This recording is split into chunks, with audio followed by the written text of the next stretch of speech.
경기 인천 지역 뉴스를 조목조목 살펴보는 경조사입니다. 그냥 살피는 거 아니죠? 살펴보는 시간입니다. 오늘도 경조사는 알아두면 쓸모있는 경기 인천 뉴스를 전해드립니다. 경기 인천 주민들을 위한 팟캐스트 경조사입니다.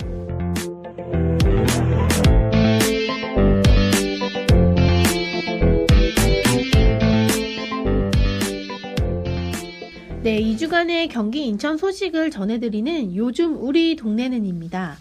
오늘은 인천 소식부터 말씀드리려고 하는데요. 인천에는 인천항이 있는데 이 물류단지 안에 아파트가 있습니다. 당연히 인천항을 왔다 갔다 하는 화물차가 많아서 공기가 안 좋겠죠. 그리고 또 항만시설에서도 여러 가지 소음이나 분진이 많을 수밖에 없는데요.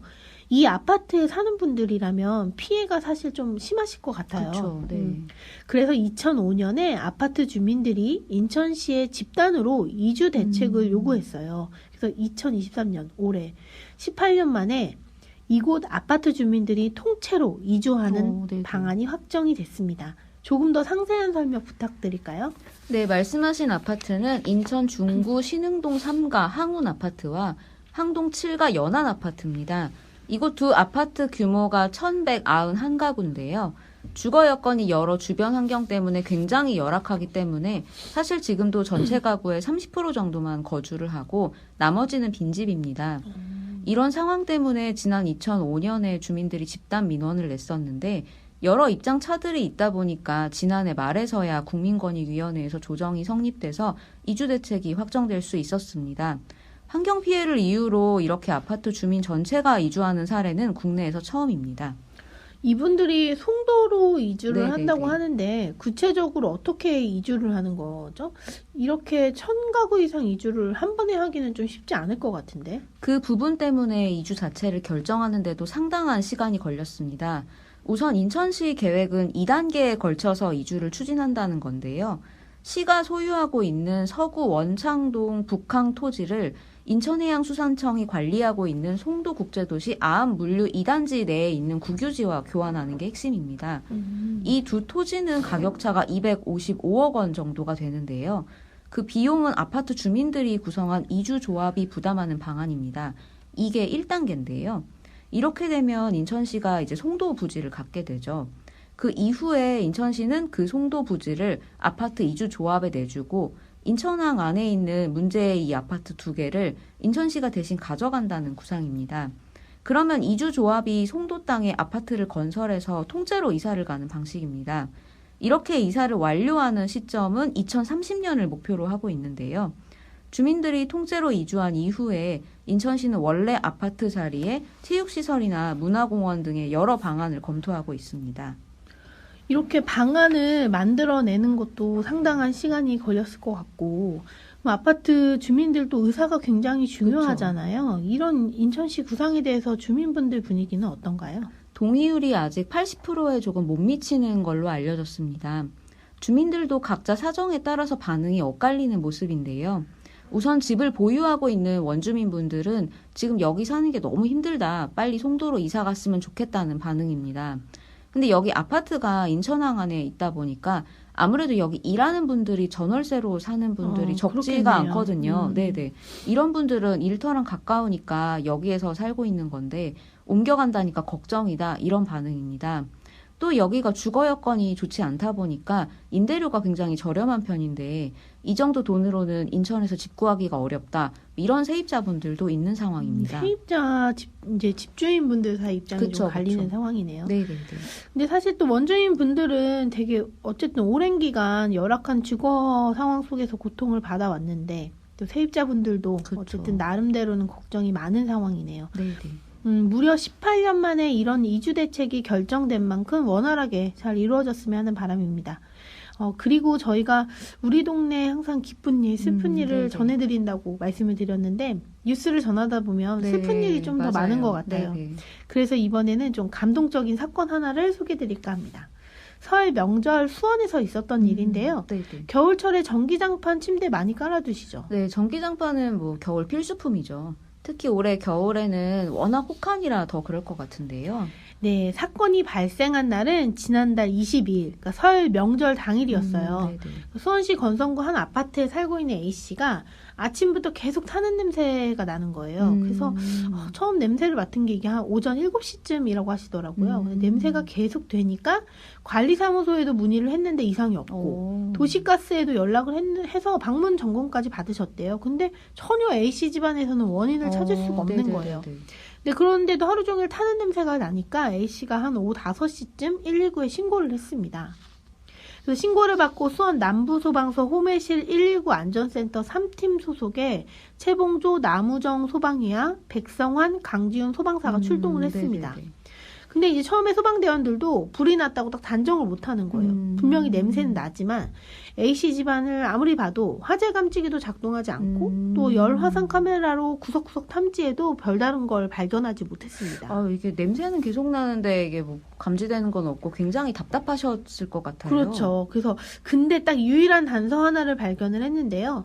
주방 싱크대 쪽에서 평균치보다 일산화탄소가 좀 높게 측정이 된 거예요. 네네네네. 그래서 대원들이 이걸 그냥 지나치지 않고 혹시 모를 상황에 대비해 가스와 전기를 차단하고 아파트 전 가구 검색에 돌입을 했습니다. 근데 이날이 명절 당일이잖아요. 그러니까 집을 비우신 가구들이 굉장히 많았어요. 네네네. 특히 A씨 집의 바로 아랫집, 아랫집 같은 경우에는 이제 주인이 지금 출타 중인 상황이어서 그 지인이 도착하고 나서야 내부로 들어갈 수 있었는데요. 근데 여기서 바로 원인을 찾았습니다. 네네네. 문을 열자마자 자욱한 연기가 쏟아져 나왔습니다. 바로 아랫집에서 그랬던 거네요. 그래서 A씨가 계속 냄새를 맡았던 모양입니다. 네, 그렇습니다. 불은 그 아랫집 안방 침대 매트리스에서 발생을 했는데 이게 불꽃은 없는데 계속 그 연기만 타오르는 훈소가 계속 진행 중이었던 거예요. 이제 이게 계속되면 불꽃이 결국 이는 건데 일단 대원들은 즉시 옥내 소화전을 연결해서 매트리스에서 일단 난 불을 진화를 했고요. 이게 정말 또 아파트 화재는 굉장히 위험하잖아요. 그렇죠. 자칫 대형 화재로 이어질 뻔한 상황을 막은 겁니다. 정말 큰일 날 뻔했네요. 다행히 그래도 집에 사람이 없었나 네, 보네요. 다행히 설 당일이라 모두 외출한 상태였고 또 불길이 치솟기 전에 발견을 해서 인명 피해도 없었습니다. 당시 화재는 라텍스 재질의 매트리스 위에 그 전기장판을 켜두고 외출한 거예요. 그랬군요. 네, 보통 이제 우리 까먹을 때가 있잖아요. 그쵸. 그러니까 전기장판 열이 축적이 되면서 이게 이제 발생을 한 걸로 조사가 됐는데요. 현장에 출동했던 나무정 소방인은 오랜 시간 냄새가 지속됐다는 진술과 가스 측정 결과 이상함을 느껴서 전세대 검색을 결정했고 다행히 화점을 발견해서 진화할 수 있었다고 당시 상황을 전했고요. 근데 이제 이 겨울철 전기장판 관련 화재 건수가 지난해만 해도 123건에 굉장히 많네요. 경기도 안에서 달했다고 하고요. 전기장판 화재 사고로 4명이 숨지는 등 모두 20명의 사상자가 발생을 했어요. 그만큼 네네. 전기장판 화재 사고가 정말 각별하게 유의를 좀 하셔야 하고요. 전기장판을 사용할 경우에는 외출 시 반드시 전원을 끄셔야 하고 전기장판을 접거나 무거운 물체에 눌리지 않도록 사용해야 한다는 것 잊지 말아주시기 바랍니다. 다음 뉴스는 경기도 대학교의 대학원들 그 등록금 인상 논란입니다. 한때 대학교 등록금 인상이 굉장히 큰 논란이었었는데 이번엔 대학원인가 보네요. 네, 14년째 학부 등록금을 동결해왔던 도내 대학들이 재정 상황이 어려워지자 이제 자구책으로 대학원 등록금 인상 카드를 꺼낸 거예요. 그러니까 경기도 주요 대학들이 2023학년도 등록금 심의위원회에서 학부 등록금은 동결하고 대학원 등록금은 인상하기로 결정했습니다. 뭐 예를 들면 수원에 있는 성균관대 자연과학 캠퍼스는 학내 모든 대학원의 등록금을 2% 인상했고 경기대는 교육대학원과 공학대학원을 각각 2%, 3%씩 올렸습니다. 한국외대 그 글로벌 캠퍼스는 등록금 심의위원회를 앞두고 이제 4% 인상안을 제시하기도 해서 가장 높죠. 이게 전국 사립대학교 일반 대학원의 한 학기 등록금 평균액이 467만 원 정도 된대요. 요걸 감안하면 직전 학기보다 한 10에서 20만 원 정도 등록금이 오르는 상황입니다. 그러니까 원래도 대학원 등록금이 학부 등록금보다는 좀 비싸다고 알고 있는데 좀 이렇게 인상하는 이유가 뭘까요? 대학 재정 상황이 굉장히 어려워진 것과 관련이 있는데요. 14년째 학부 등록금을 동결을 했잖아요. 그러니까 그렇죠. 대학교 등록금을 동결을 하다 보니까 했고 또 최근에 학령 인구가 감소하면서 이게 사실 이제 현실로 다가왔잖아요. 그러니까 입학생들도 줄어들고 이런 것들이 이제 재정 상황을 전반적으로 어렵게 한 건데요. 그래서 근데 이제 학부 등록금과는 달리 대학원 등록금 인상은 별다른 규제가 없다고 합니다. 학부 등록금을 인상을 하려면 국가 장학금 2 유형의 지원을 받지 못하는데 대학원 등록금은 직전 3개년도 평균 소비자 물가 상승률의 1.5배 내에서는 인상을 해도 문제가 없거든요. 그러니까 이 때문에 대학원생들의 불만이 이제 상당히 커지고 있습니다. 한 도내 대학에서 뭐 심리학을 전공하고 있는 대학원생의 인터뷰가 있었는데요. 한 학기가 460만 원 정도 되는데 첫 학기는 입학금까지 더해서 560만 원을 냈다고 해요. 네, 많이 그래도 내네요. 이 학생 같은 경우에는 인문 계열이라서 그런가요? 그래도 싼 편인데 네네. 이제 이공 계열이나 이런 경우는 더 비싸다고 하더라고요. 그래서 등록금을 채우기 위해서 이 이제 사례자는 일주일에 30시간 이상을 학교 수업 아이고. 조교와 과외 아르바이트를 하고 있고 부업으로 이제 공부 시간이 줄어들다 보니까 밤을 새서 공부하고 있고 이런 삶을 살고 있다고 얘기를 하더라고요. 근데 너무 이게 적지 않은 금액이라 굉장히 좀 부담이 클 것 같아요. 이 대학원생분들이 반발할 수밖에 없을 것 같은데요. 네, 실제로 대학원생들이 대학이 재정 책임을 대학원생에게 전가하고 있다고 주장을 하면서 반발을 하고 있습니다. 특히 학부와 달리 100만 원 안팎의 입학금도 추가로 납부하는 상황은 굉장히 불만 네네. 요인으로 삼는데요. 전국 모든 대학 학부가 올해부터 입학금을 폐지를 했거든요. 학부는. 그 대학원생 노조는 학부는 등록금 인상 시 국고 지원 제한도 있고 언론 보도도 많이 나와서 인상이 어려운데 대학원은 등록금 인상하기가 비교적 쉬운 구조라서 거기다가 대학원의 경우에는 학생의 조직이 굉장히 약하잖아요. 이제. 네, 그래서 등록금 심의위원회 협상 과정에서도 협상력이 떨어지는 좀 밀리는 편이라고 호소를 해왔습니다. 또 대학원생들의 그 한국장학재단에서 지원하는 장학금도 주로 학부생 위주로 편중이 돼 있어서 네, 대학원생들이 소외가 되는 경우가 많아. 좀 대학원생을 위한 지원도 확대해야 한다고 촉구를 했습니다. 사실 이 전문가들도 대학들이 등록금 인상으로 재정 위기를 타개하는 거를 굉장히 좀 회의적인 반응을 보이고 있어요. 왜냐하면 이미 한국의 대학 등록금이 OECD 평균보다 많이 비싼 편이고 이미 학력 인구 감소로 이게 현실화가 됐는데 등록금만 인상한다고 이게 해결되지 않는다는 거죠. 그래서 정부가 대학에 좀 보다 재정 확충을 위한 직접적인 이제 뭐 규제나 이런 것들이 필요하다는 목소리가 나오고 있습니다. 다음 소식은 경기도가 고양하고 안산 쪽에 경제자유구역을 추가로 지정하는 방안을 추진한다는 소식인데요.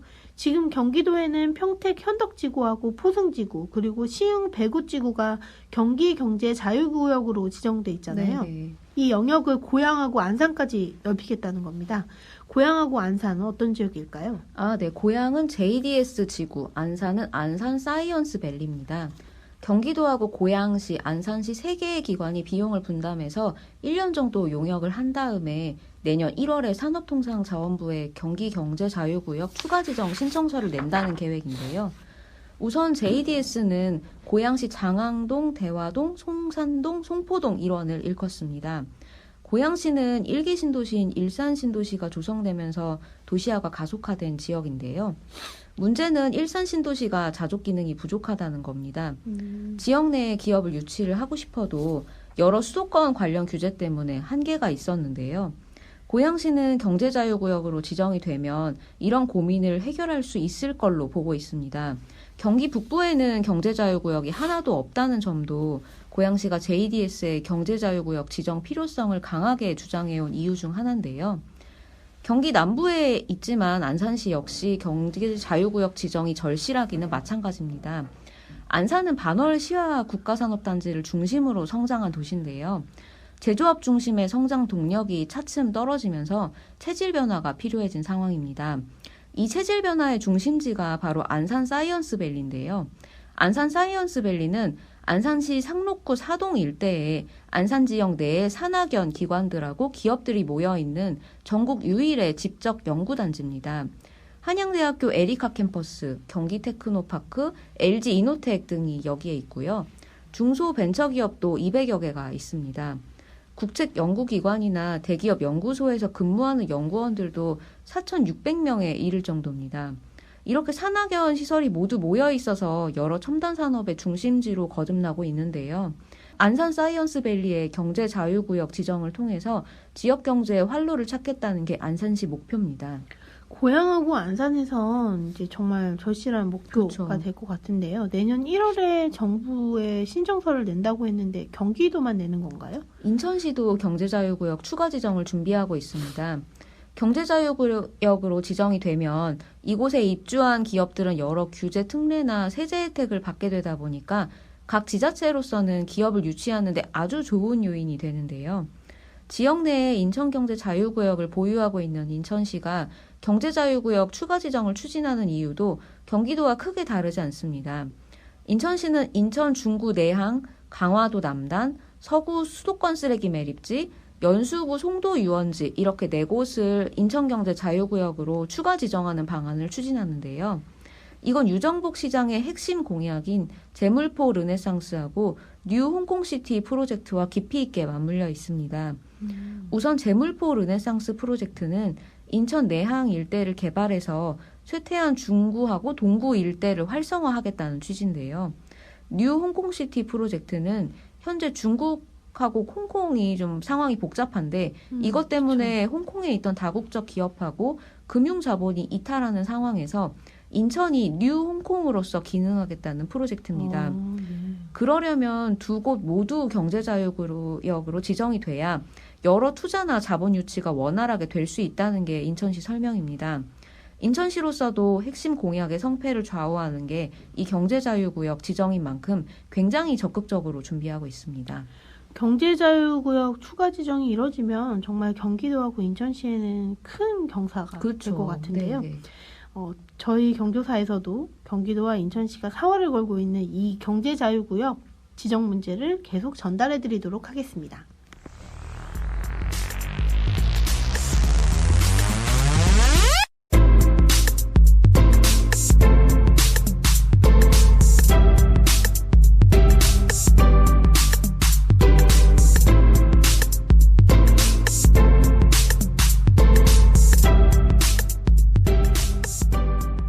이번엔 2주간 있었던 경기 인천 지역 여러 소식 중에서 핵심 뉴스를 좀 더 깊이 있게 알아보는 우리 동네 이런 일이 순서입니다. 얼마 전까지만 해도 눈도 많이 오고 날씨가 좀 굉장히 추웠잖아요. 그렇죠. 네.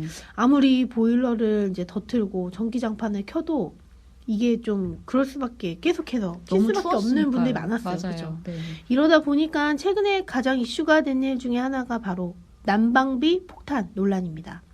난방비가 1년 전보다 30% 넘게 올랐다고 합니다. 그 배경에는 벌써 1년이 다 돼가는 러시아 우크라이나 전쟁이 있고요. 그래서 오늘은 경기 인천 지역 주민들을 힘들게 하는 물가 인상, 그리고 이렇게 전 세계적인 인플레이션을 불러온 러시아 우크라이나 전쟁에 대해서 이야기해볼까 합니다. 우선 난방비를 포함해서 물가 얘기부터 좀 해보려고 하는데요. 난방비가 도대체 얼마나 오른 건가요?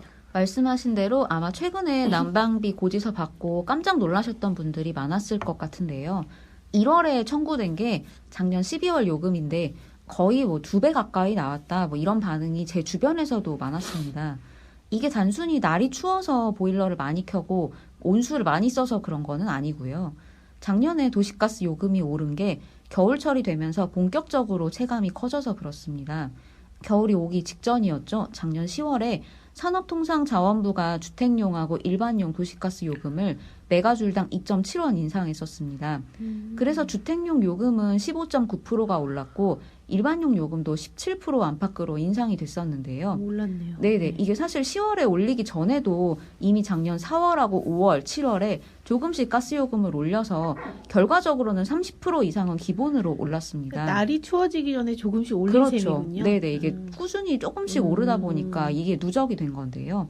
이게 그래서 작년 작년 이제 12월하고 지난 이제 2021년 12월하고 한번 이제 아파트 평균 난방비를 비교를 해보니까 경기도만 해도 1년 새에 55.3%가 오른 걸로 나타났는데요. 와, 정말 많이 올랐네요. 네네네. 여기다가 아파트 관리비 고지서에는 전기요금도 같이 나오는 데가 많으니까 아마 받아보신 분들이 더 충격이 크시지 않았을까 싶습니다. 전기요금이 새해가 되자마자 또 올랐거든요. 1월에 인상이 된 게 2차 오일 쇼크 이후로 가장 많이 오른 거라고 합니다. 물론 전기요금도 작년에 꾸준히 인상이 됐었습니다. 통계청에서 최근에 1월 소비자 물가 상승률을 발표했는데 이런 전기나 가스, 수도 같은 공공요금 관련 물가 인상률이 28.3%였다고 합니다. 이게 관련 통계 작성이 시작된 이후로 가장 높은 인상률이라고 하는데요. 경기도도 공공요금 관련 물가 인상률이 27.9%였습니다. 정말 요새 장 보러 마트 가서 보면 정말 내 월급 빼고 다 오른다는 말이 그렇죠. 굉장히 네네네. 절감이 되고 날씨도 추운데 보일러를 안 켤 수도 없고 맞아요. 이렇게 네. 난방비까지 오르니까 부담이 더 커지는 상황입니다. 게다가 저는 전기차를 운행하는데 네네. 전기값이 오른다니까 벌써 후덜덜한 상황인데요. 네네네네. 일반 가정도 그렇지만 예를 들면 목욕탕이나 이런 데처럼 어쩔 수 없이 이게 일적으로 난방을 해야 되는 곳들이 많잖아요. 그렇죠. 이런 분들은 더 큰 비용 부담이 있지 않을까 생각이 드는데. 말씀하신 대로 자영업자분들이나 농민분들이 난방비 부담을 많이 호소하고 있는데요. 소상공인연합회가 소상공인 1,811분을 대상으로 난방비 관련해서 실태조사를 실시했는데 99%가 부담된다고 답했다고 합니다. 거의 다 그렇게 이야기를 한 거죠. 특히 말씀하신 것처럼 목욕탕이나 숙박업 하시는 분들은 90% 이상이 매우 부담된다고 응답했는데요. 이러다 보니까 경기도하고 인천시에 있던 동네 목욕탕들이 버티지를 못하고 하나둘 문을 닫거나 요금을 올리고 있습니다. 인천 쪽을 살펴보니까 코로나19가 유행했던 2020년 3월부터 올해 1월까지 폐업한 목욕탕이 47곳인데요.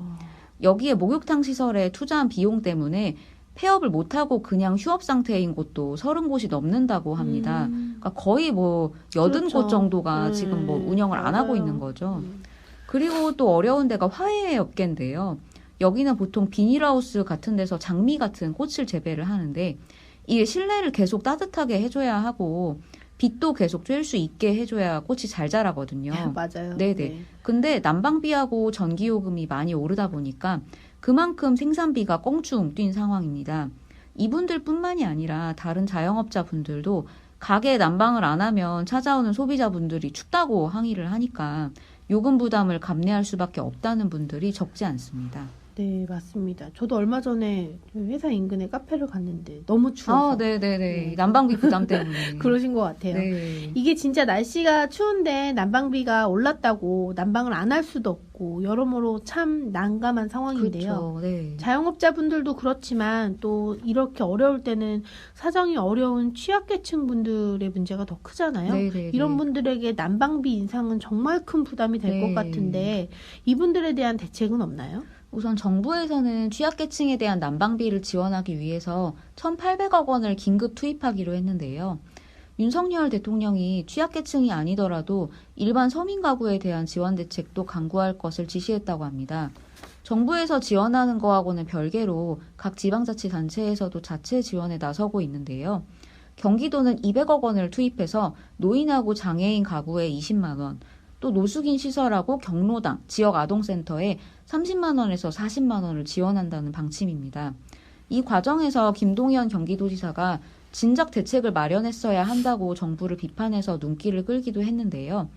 인천시도 재구호기금 122억 원을 투입해서 저소득층 주민 그리고 복지시설에 난방비를 지원한다는 방침입니다.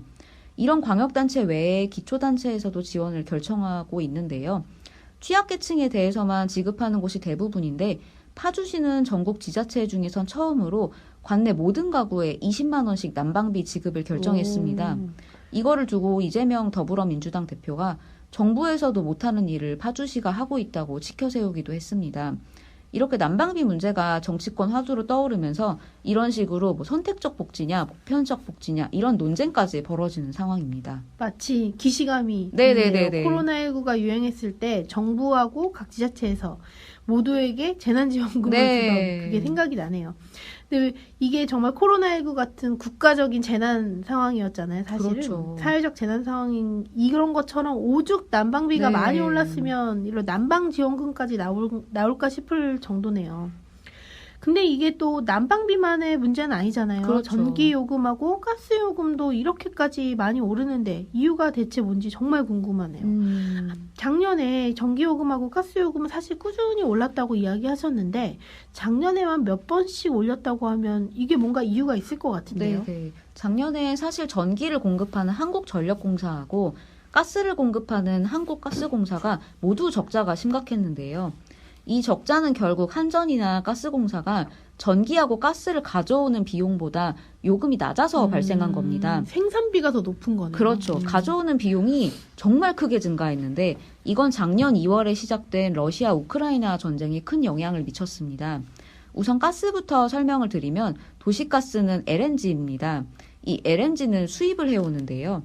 국제 LNG 가격이 러시아 우크라이나 전쟁 전에도 조금씩 오르는 추세였는데 전쟁 이후에는 세계적으로 공급난이 발생했습니다. 러시아가 그동안 이 LNG를 공급해오던 주요 국가 중 하나여서 그런데요. 그래서 1년 반 만에 국제 LNG 가격이 11배 이상 오른 걸로 나타났습니다. 근데 그렇다고 가스요금을 똑같이 11배를 올릴 수는 없으니까요. 가져오는 비용은 크게 뛰었는데 받는 요금은 그만큼 올리지는 못하니까 가스공사 미수금이 10조 원 정도 쌓인 상황입니다. 이거를 해결하려면 어쨌든 요금을 계속 올려야 해서 작년에도 4번이나 요금이 올랐던 건데요. 전기요금도 비슷합니다. 전기 같은 경우는 한전이 민간 발전사에서 전력을 구매해서 공급하는 구조인데요. 예를 들면 화력발전 같은 거를 해서 전기를 만드는데 이 연료로 LNG나 석탄이 쓰입니다. 근데 아까 국제 LNG 가격이 11배 뛰었다고 말씀드렸잖아요. 그래서 전기를 만드는 비용이 크게 늘어났습니다. 당연히 이렇게 만들어진 전기를 사오는 비용도 늘어났겠죠. 근데 요금은 그만큼 올리지는 못해서 한전도 작년에만 적자가 30조 원이었는데요. 상당하네요. 네네네. 이거는 좀 약간 다른 얘기긴 하지만 이 적자를 어떻게 조금이라도 줄여보려고 한전에서 작년에 계속 좀 과도하게 채권을 발행하는 바람에 채권 시장이 혼란에 빠지기도 했었습니다. 물론 이것만의 원인은 아니겠지만 그쵸. 어쨌든 러시아 우크라이나 전쟁이 지금 이 대한민국 난방비 폭탄 논란에 큰 영향을 그렇죠. 미친 건 네. 사실이네요. 근데 정말 이게 남의 나라 얘기라고 생각했는데 결국 지금 우리 일상에 이렇게 많은 영향을 미치고 있습니다. 전쟁이 발발한 지 이제 1년이 다 돼가죠? 네, 러시아 우크라이나 전쟁은 작년 2월 24일 러시아가 우크라이나 수도 키이우를 침공하면서 시작됐습니다. 말씀하신 대로 곧 1년입니다.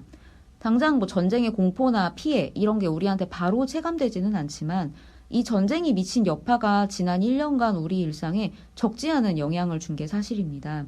아까 말씀드렸던 전기요금이나 가스요금 인상도 결국 이 전쟁 영향 때문이라고 해야 할 것 그렇죠. 같은데요. 네. 네, 여러 경제적인 흐름이 얽히고 설켜 있기 때문에 지금 방송을 듣고 계시는 청취자 여러분들의 일상에도 이 러시아 우크라이나 전쟁이 알게 모르게 큰 영향을 줬을 것 같습니다. 네. 아까 통계청에서 이제 소비자 물가 상승률을 발표했다는 점을 살짝 말씀드렸었는데요. 전기나 가스요금 같은 공공요금이 많이 오르면서 1월 소비자 물가 상승률이 5.2%였습니다. 사실 여러 공산품이나 농축산물 가격도 많이 올랐는데요. 이렇게 소비자 가격이 오르는 거는 농민분들이나 뭐 자영업자분들, 기업이나 공장의 생산비가 올라서 그렇습니다. 우선 아까 말씀드렸듯이 난방비나 전기요금이 많이 올랐고요.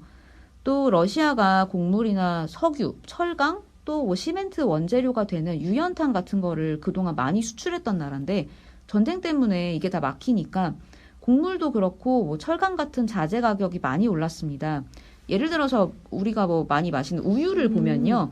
젖소한테 이제 사료를 먹이는데 국제 곡물 가격이 오르니까 사료값이 많이 올랐거든요. 아, 그렇죠. 네네. 그래서 우유 가격이 올라가고 또 우유 가격이 오르니까 뭐 카페에서 파는 카페라떼 가격도 오르고 우유가 들어가는 빵 가격도 오르고 이렇게 연쇄 상승이 일어납니다. 나비 효과네요. 네네네. 이게 우리나라에서만 벌어지는 현상은 아니고 전 세계적으로 지금 이런 물가 상승 상황을 겪고 있는데요. 이렇게 되면은 보통 각 국가 중앙은행이 물가 상승을 억제하려고 금리를 올립니다. 우리나라도 한국은행에서 계속 기준금리를 올렸는데요. 금리가 높아지니까 이게 대출이 어려워졌잖아요. 네네. 네. 그러니까 부동산 시장도 굉장히 위축된 상황입니다. 다시 말하면 이 전쟁이 우리 생활에 꼭 필요한 의식주나 뭐 여러 산업활동 전반에 생각지도 못하게 많은 영향을 미치는 상황입니다. 아마 이런 상황이 전쟁이 끝날 때까지는 지속되지 않을까 싶습니다. 아마 푸틴 러시아 대통령이 우크라이나를 침공했을 때 이렇게 경기도 인천에 있는 지역 경제에까지 그렇죠. 영향을 미칠 네. 거라고 생각하진 않았겠죠. 예. 그동안 러시아에 수출을 해왔던 경기도나 인천시 기업들도 타격이 상당히 클 것 같은데 지난 1년 동안 상황이 좀 어땠을까요? 아마 쉽게 예상하실 수 있겠지만 전쟁 때문에 러시아나 우크라이나 수출에는 큰 차질이 있었습니다. 지난 2022년 한 해 동안 경기도 기업들의 러시아 수출이 지난 2021년하고 비교했을 때 49.2%가 감소했고요. 절반이 반토막이 네네네. 났네요. 우크라이나 수출도 49.8%가 줄었습니다. 말씀하신 대로 반토막이 난 건데요. 물론 러시아나 우크라이나 수출이 전체 경기도 수출에서 차지하는 비중이 그렇게 크지는 않았어서 뭐 경기도 수출 전반에 미치는 영향 자체는 제한적이었지만 그래도 그동안 러시아나 우크라이나에 수출을 해왔던 기업들은 아마 상당한 타격이 불가피했을 걸로 보입니다.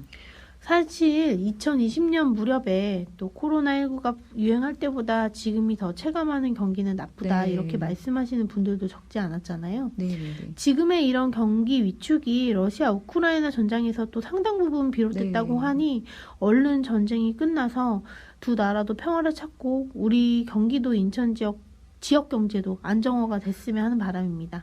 오늘은 최근의 난방비 폭탄 이슈 그리고 이 문제와 맞물린 러시아 우크라이나 전쟁 얘기를 해봤습니다. 고생하셨습니다. 네, 감사합니다.